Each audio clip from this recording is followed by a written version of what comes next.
Welcome to On Texas Football. It's the bye week for the Longhorns, but there's still college football, and we're here to talk about it. I'm Bobby Burton, joined by Gerry Hamilton and Rod Babers. This is the Tito's Saturday Conversation. Tito's Handmade Vodka. We'll talk about them in a little bit. Gerry, I'm going to start with you, and let's start over in Starkville, Mississippi. Texas's next opponent, Georgia, goes to Starkville. The kickoff's at 11 o'clock this morning on ESPN.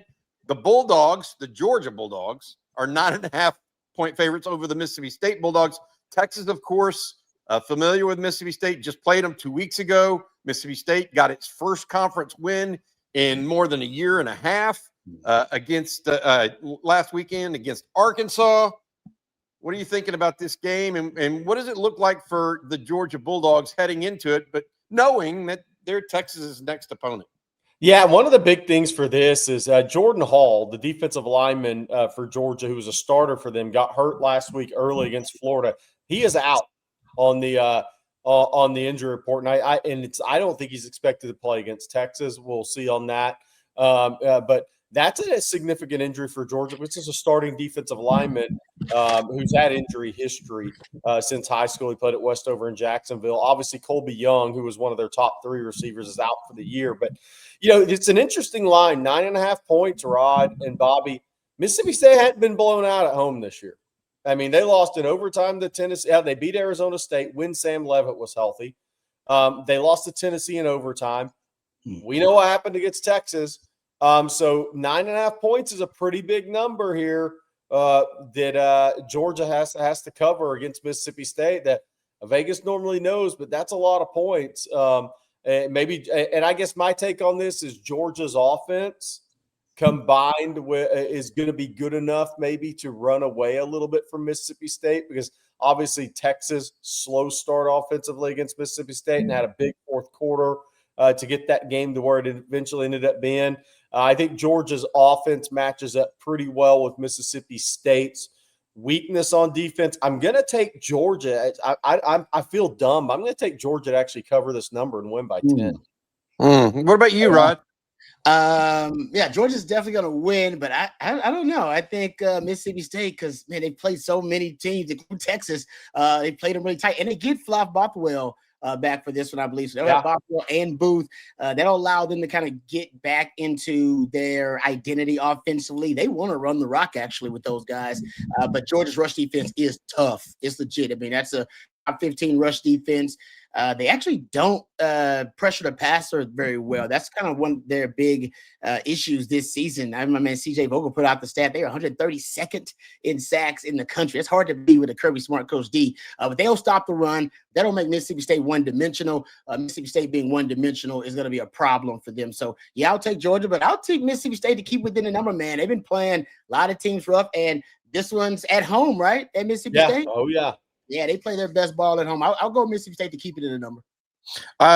Y'all are both interesting, because I think what Georgia does that can be Mississippi State's kryptonite is Georgia can run the ball against just about anybody. Yeah. And when you're that Art Briles style of offense that Jeff Lebby runs and you're up tempo, the one thing you want is quick possessions. Yeah. Now Georgia can bleed clock, man. They know how to do it as well as anybody. They've been very efficient on offense, more efficient than I think many people expected when Gunnar Stockton took over for Carson Beck. I'm with you guys. I think that the Georgia offense probably too much. I think Georgia covers late. They could have scored another touchdown on Florida last week and downed it at the 1 yard line. You know what I mean? So I just feel like Georgia too much. I do like a little bit of hearing that they're going to be out one of their defensive linemen potentially for Texas. No offense to Jordan Hall. We don't want him to be hurt or what have you, but that is the strength of their team is their front on both offensive and defensive line. We'll see what that means in a couple of weeks again, or next week, next Saturday from now against Texas. All right, the next game, Mizzou hosts Texas A&M. Rod, the Aggies are only favored by 6.5. And I want to say this. Mizzou is starting its third-string quarterback. How are they only favored? How is A&M only favored by 6.5 in this game. This is how I know I don't know a damn thing about gambling, because I think this is easy money. I'm like, this is easy money right here. Yeah. But don't follow my advice, because I believe people hit me up with hate tweets later on. But I'm with you. I mean, Missouri can. This thing about Missouri, they can stop the run. Their defense, and they got 2 really good edge rushers on the outside too. So they could give A&M some problems. But A&M has solutions for everything. They can run the ball effectively. They got 2 of the best wideouts, probably maybe the best wideout combo potentially in the SEC on the outside. And Marcel Reed's been really good, especially the play action. That could be the difference in this game. You're going up against Missouri, a really aggressive defensive front. They got Trotter, who's one of the best run stuffing linebackers in the SEC. Watch out for some big plays off play action early on from A&M, because Missouri knows they got to stop that A&M run game. Otherwise, the playbook is wide open. They could get some real shot plays early on. I'll take Texas A&M to cover that number. I don't know why I feel so confident about it, because Missouri's D is tough, but they don't a third string quarterback. I mean, that's a Herculean task for any program. I don't care who you are. So sometimes a gift horse looks you in the face, and you're supposed to say, "Okay." I'm with you. I'm taking A&M. I don't understand it, and maybe it's just that simple for me. Jerry, what are you thinking? Well, it doesn't have something to do with the Arkansas game. I mean, Arkansas rushed for 270 yards against A&M. On the road.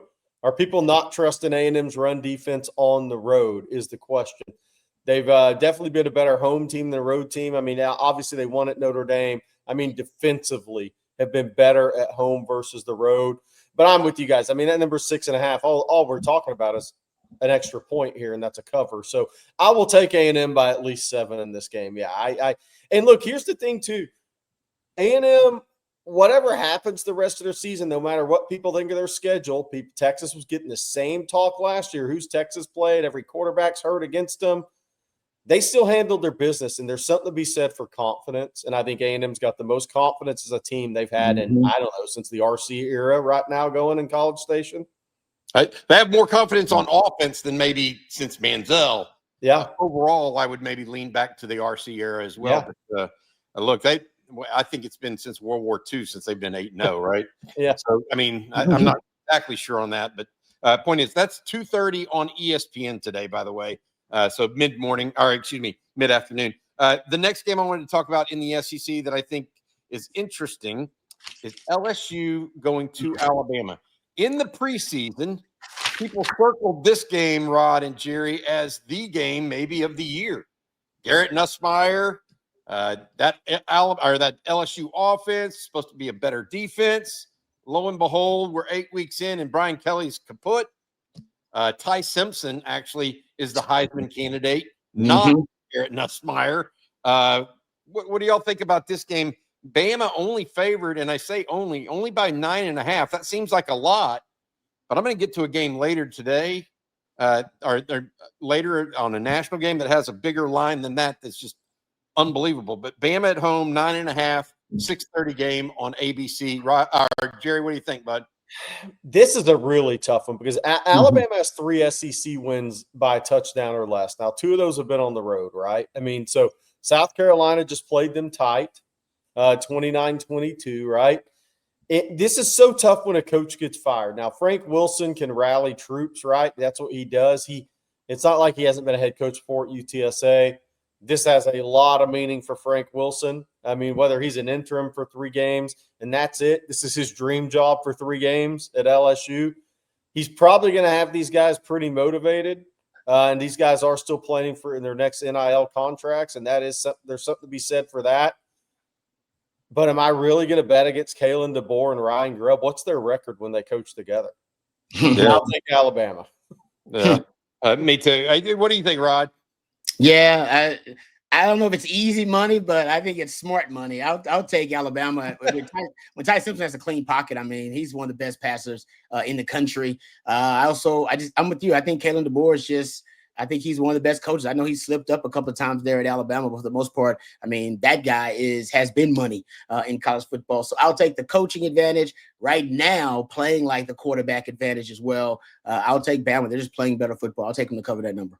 Yeah, so we're not really picking any upsets, at least not outright. I mean, let's put this out there. Is there a way you could conceive that any of these underdogs win? this weekend. I want to say this. Of all of those, I think Mississippi State actually has the best chance to win outright. I agree. Wow. I mean, but I don't expect them to. No. I expect A&M to kind of have a cakewalk.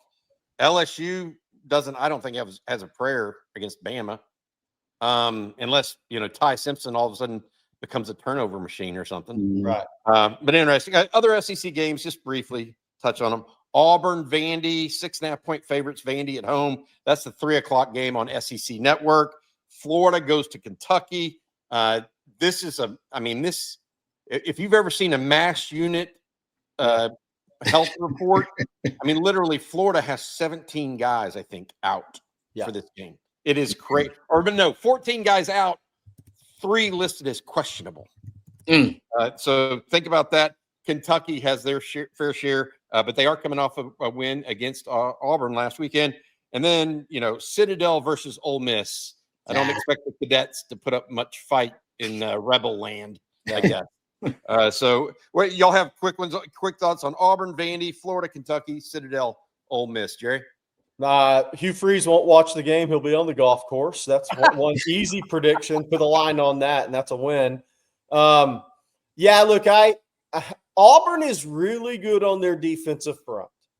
And DJ Durkin is a dark horse to be the Auburn coach, if you believe that or not. His defense will be ready to play. They will stop the run against Vanderbilt. Diego Pavi's going to have a second big week through the air. That's right. I just don't think Auburn will have enough offense, but they're really good on their defensive front. They're 4-5 with the defensive front talent of an 8-3, 9-3 team. Yeah. Auburn scored 3 points last week. There's probably a reason Jackson Arnold was the quarterback before this week. Right? Rod Babers, what do you think? I know that Auburn defense, like you said, it's legit. I still don't think Auburn's allowed more than 24 points. Wow. This season at SEC play, right? But they only 20 against Georgia, and I think Georgia right now may have the best offense in the conference. Their losses, they lost 24-17, 16-10, 20-10, 23-17, and 10-3. That is brutal, man. So that defense is going to give Vandy problems, but I don't know. I guess I'm betting on the Vandy culture and Pavia. I think they'll bounce back, especially considering how they closed the Texas game. They probably were disappointed in their performance for most of that game, and they closed it out strong. So I think Pavia and the Pavia Mafia will show up in that one. Yeah, unless they come out flat and then Auburn is able to run the ball on them. We'll see how that goes. To your point, we just don't know. Florida, Kentucky, it's, like I said, mass unit game. Florida 3.5-point favorite. I'm going to go with Florida in their run game. I do think that Jaden Ball will be able to run. And then, like I said, Ole Miss, an easy favorite on Citadel. There's not even a line on that game. All right, before we go next, I want to say thank you to our sponsor. Each and every Saturday Conversation this year has been brought to you by our friends at Tito's. Tito's Handmade Vodka is a proud sponsor of your Texas Longhorns, as well as On Texas Football. Distilled and bottled by Fifth Generation Inc., Austin, Texas, 40% alcohol by volume. Please drink and savor responsibly. Again, Tito's Handmade Vodka, your official sponsor of Texas Longhorn football. All right, the guys, national games. BYU Texas Tech starts us off this morning, 11 a.m. on ABC. The number 7 team in the country, by the way, according to College Football Playoff Committee. They're really good at this stuff. 7th ranked team in the country is a 10.5-point underdog in Vegas to the 8th ranked team, Texas Tech. Your thoughts on this game? I mean, it's interesting because BYU's got an offense and a quarterback that I think can give Tech some defensive problems. He's good in the pocket. He's deliberate. He's a good runner. Texas Tech is going back to Baron Morton after losing Will Hammond a week and a half ago now. What are y'all's thoughts on BYU versus Texas Tech? That quarterback's going to have to be mobile and have to be able to make plays and improvise because that Tech pass rush is legit. David Bailey, he's got some of the most impressive pass rush numbers in the country. Was it Romello Heights is the other? The truth is Texas Tech, they have the best lines of scrimmage overall in the Big 12, and the other team that can also compete with them in terms of lines of scrimmage is BYU. BYU's O-line is really good. I mean, it's a top 15, top 20 unit, but that'll be the matchup to watch: the BYU O-line versus that Tech defensive front and defensive line. Because the Tech's defensive line has been really, really good so far this year, especially at pressuring the opposing quarterback. They're one of the best units in the country, but BYU has been one of the best pass protection units too. So that's kind of it. Can BYU stay ahead of the chains, stay out of predictable pass situations? Because if they get in that, David Bailey is going to feast. What do you think, Jerry? Which way are you going? Well, I'm going to start a new shirt: Mormons versus the tortilla convicts. How about that? Why the tortilla convict? Where the convicts come in? I don't know. Just it sounds good on. Looks good on a T-shirt. Mormons versus tortilla convicts. LJ Martin, the running back, is listed as probable, but he's expected to play, and he's maybe the best running back in the Big 12. As long as Tech doesn't have as long as BYU doesn't have Mac Brown come in and give the pregame speech in Lubbock, I think it's going to be a really good game. But I like BYU to cover and Texas Tech to win, because this is going to be as crazy as the Texas Tech environment's been in a while up there. And it should be. College game day. College game day, all that stuff. Guys, I think I'm going to go with BYU, and I think I'm going to go BYU outright. I know Texas Tech is favored by 10.5, but I think the BYU run game is the antidote to a Texas Tech offensive style that we all know is pass first. I know it's going to be a charged atmosphere in Lubbock. For some reason, I think that this BYU quarterback's pretty salty, but I don't care which way it really ends up, theoretically. The bigger piece to me, and I think to all Texas fans, is whoever wins this game, BYU or Texas Tech, we want that team to win out and win the Big 12 championship game, because then it kind of almost ensures only one Big 12 team goes to the CFP. And if that's the case, it could add in an extra Southeastern Conference team, which obviously Texas has a chance to be that fifth team if they can win 2 or 3 here down the stretch. So interesting. I'll add if Tech loses this game, Joey McGuire should probably say his goodbyes to the Lubbock fans. Probably. Yeah. I mean, they spent $50 million. Yeah. I mean, it's like, how much did BYU spend? And it's like, they spent some too, but it ain't 50. It ain't 50 million. Yeah. I mean, BYU got rid of their quarterback. Don't forget.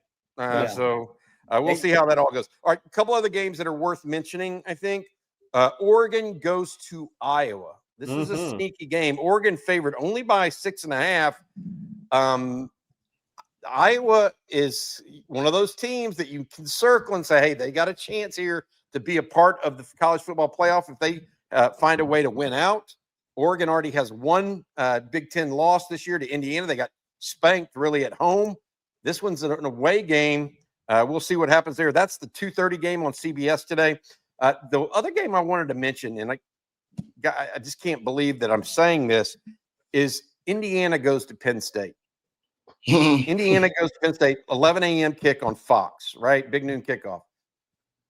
The reality of it is, guys, 18 months ago, if I were to tell you that Indiana was a 14.5, that's 2+ touchdown favorite that's crazy. over Penn State at Penn State, y'all would laugh me off this show. Yeah. I mean, you would say you're nuts, Bobby. I mean, you're off your rocker. But the reality of it is, Vegas says Indiana is more than a 2-touchdown favorite at Penn State. A perennial doormat versus a college football blue blood. Coaching matters. Yeah, coaching matters. I like Indiana to cover. What are you thinking, Rod, on those 2 games? Oregon, Iowa, Indiana, Penn State. I'll say Oregon. I'll use Jerry's term he uses all the time. They're just going to out-athlete, I think, Iowa. And I think that's what that comes down to. They just have too many athletes everywhere on the football field. And, Indiana, man, the more you watch Indiana, the more impressed you are. People don't watch Indiana as much. If people start watching Indiana, they'll start seeing what all the hype is about, man. That team's got a chance to finish undefeated. It's crazy. But it's legit. They're a good football team, man. Cignetti's the real deal. What do you think, Rod? Or what do you think, Jerry? Iowa's the only team that's played Indiana close this year, and that was at home in Iowa City. 20-15. Holding Indiana to 20 points. Man, now I'm leaning to taking Iowa in this game. It's also going to be 40 degrees. The fact that Indiana went out to Oregon and held Oregon to 20 points, if I'm a Ducks fan, I'm like, oof. I mean, and I know Indiana's really good, but now you have to go on the road to play at Iowa. If Iowa can possess the football, that's going to put a lot of pressure on Oregon. You know what? I'm probably going to be wrong, but we're having fun on the show. I'm taking Iowa to win this game. Nice. Woo! Hey, I got to say this about that game. Upset. On my peace of mind there, Iowa has historically has one of the best defenses in college football. I mean, they just been so good for so long on defense. I mean, their offense has been atrocious. The one thing I would say that they have had problems with through the years, Jerry, a little bit, is a mobile quarterback. Yeah. So Mendoza, even though he is mobile, he's not necessarily – he's a throw-first guy. Dante Moore could be a little bit more of a problem for them in the run game, right? So maybe that pushes it that way. As far as Indiana, Penn State, Penn State's going to win a game they shouldn't this year. I don't know that I wouldn't say Penn State's going to win this game, but they have to have some level of dignity and respect for themselves. I mean, they can't lose by more than 2 touchdowns to upstart Indiana, but maybe they do. All right, before we let folks go, I want to have one final thought on what this all means for the Longhorns and what we're looking for this weekend. But before we do that, I want to say thanks again to our friends at Tito's. They've been sponsoring On Texas Football all season long in the Saturday conversation. Tito's Handmade Vodka is a proud sponsor of your Texas Longhorns, distilled and bottled by 5th Generation Inc., Austin, Texas. 40% alcohol by volume. Savor responsibly. Again, that's Tito's Handmade Vodka, proud sponsor of your Texas Longhorns. All right, Jerry and Rod, what does this all mean? I mean, just boiling it down right now. We're looking at the Georgia game, obviously, this morning at 11 a.m. We want to see how they compete and play against a Mississippi State that I think has some pluck to them at home. We discussed that. Is there anything else, maybe the A&M Mizzou game, watching a little bit of that right now to try to get a gauge on if A&M is really still legit, 9 games into the season? Anything else for y'all? Well, this pains me to tell Texas fans this, but you want A&M to win this game, and you want them to be 11-0 when they come to Austin, because that may matter a lot at the end of the year. Yeah, and this is their last chance to lose a game before they come to Austin. They aren't going to lose to South Carolina, who can't protect the quarterback when they're arguably as good a pass rushing team as there is. And then they have Samford. So this is it for A&M. If they win this game, they're going to be 11-0 going to Austin. If you're a Texas fan, it pains you to want – and actually, you should want this. You should want them to be 11-0. You want the game to have meaning. You should want A&M to be having their best season ever when they roll into Austin. Then you beat them to get into the college football playoff. By the way, Jerry said Samford, not Stanford. Hey, that's how we get disrespect. He did Rob, your final thoughts. I think it's a 3-game season essentially for the Longhorns, and you got to win 2 out of 3 in this situation coming up. And I think for Texas, the Georgia game is so interesting because the challenge of that Georgia game is for you to win the lines of scrimmage versus Georgia. And that's what you haven't done. You played much better in the SEC title game. Now that you actually kind of matched them skill position wise in terms of the talent. We saw there wasn't a huge talent disparity in terms of the skill positions, Texas and Georgia. Where we saw a little bit of disparity was in the trenches. And if you're going to beat Kirby Smart, you got to beat him in the trenches. We'll see from Mississippi State. That's why nobody is picking Mississippi State necessarily to pull that upset, because who believes they're going to beat Georgia in the trenches? Because that's what you got to do to take down the big dog, so to speak. So that's what I'll be looking for. And they're not as formidable as they were last season, by the way, in the trenches. They are not. They're good. They're still good. They're still a Kirby Smart team. So they're still built from the inside out, but they're not what they were last year. Can Texas go up to Georgia? And we'll see in Mississippi State how they handle Mississippi State, but can they go up to Georgia and win that fight? It's going to be the question. I'll add one more thing. I was talking to a college assistant coach, not an SEC coach that I've known for a while, and we're talking about the late season and the playoff for the teams that are in contention. He thinks having a late season, meaning a November bye, is really big for teams from a health perspective. And that's the one thing about Texas, Georgia. Texas is on a bye this week. If they were playing Georgia this week, Wingo would be out, McDonald would be out, Taft would still be questionable. Yeah. The bye in November is a big deal, and especially for teams that don't get one. So you have to play 4 games in November. Then if you go into your conference championship game, that's 5 weeks in a row. So college coaches talk about having that early November bye is a good thing for a team. And for Texas, it's a great thing they have a bye this week to get healthy. Georgia does not. They got to go play a game this week. If they get any injuries that are impactful for them, there is no rest for the weary. They have games every week this month. It's funny. A&M does actually have a bye. It's called Samford. Yes. Yeah. All right, that's going to do it for today's Saturday conversation. Hope you guys enjoy the Longhorns week off, their bye week. Enjoy watching a little football. Again, 2 big games kicking off. Indiana, Penn State on Fox, Georgia, Mississippi State on ESPN, and then actually 3, Texas Tech, BYU, all at 11 o'clock this morning. Going to be a great day of college football. We'll be back. We have a couple other special episodes here for you today. But for now, I'm Bobby Burton, joined by Rod Babers and Gerry Hamilton. Thanks to our producer, Matt Hutchinson. And also thank you to Tito's Handmade Vodka, special sponsor of your Texas Longhorns. Hook 'em horns, guys. Hook 'em.